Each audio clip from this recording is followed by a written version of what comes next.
तर Mumbai Pune express way 32 तासांनंतर सुरू झाला। मुंबईच्या दिशेने जाणारी वाहतूक परवा संध्याकाळपासून खोळंबली होती। काल रात्री उशिरा ही वाहतूक सुरू झाली आहे, मात्र अजूनही काही वाहनं एक्सप्रेस वेवर खोळंबल्याचं चित्र आहे। अधिक जाणून घेऊया आपले प्रतिनिधी रणजित जाधव यांच्याकडून। रणजित, आता नेमकी तुम्ही कोणत्या भागात आहात एक्सप्रेस वेच्या आणि तिथली परिस्थिती काय?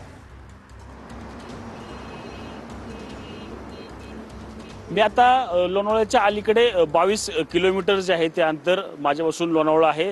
त्याच्या आधी आपण पाहिलं तर जो टँकर जो आहे तो 32 तासानंतर बाजूला काढण्यात आला, मात्र त्याची दाहकता अद्यापही आपल्याला पाहायला मिळते। आपण पाहू शकतो की या टॉप अँगलच्या टँकरवर चढून आपला कॅमेरामन जो आहे तो या ठिकाणी व्हिज्युअल घेताना आपल्याला पाहायला मिळतो की किती दाहकता जी आहे ती अद्यापही या पुणे मुंबई एक्सप्रेस हायवेवर जी आहे ती असलेली पाहायला मिळते। आपण पाहिलं तर लोणावळ्याच्या अलीकडेच 22 किलोमीटर ही रांग जी आहे ती लागलेली आहे। कारणही तसं आहे, आपण पाहिलं तर अनेक वाहन चालक जे आहेत ते ट्रक चालक काल दिवसभर जे आहेत ते संपूर्णपणे थकून गेले। ते जागेवर बसून या एक्सप्रेस हायवेच्या परिसरामध्ये कुठल्याही प्रकारचं त्यांना सुविधा जी आहे ती मिळालेली नाही। भरमसाठ टोल प्रशासनाकडून घेण्यात आला, मात्र टोल प्रशासनाकडून कुठल्याही प्रकारची सुविधा जी आहे ती यांना देण्यात आलेली नाही।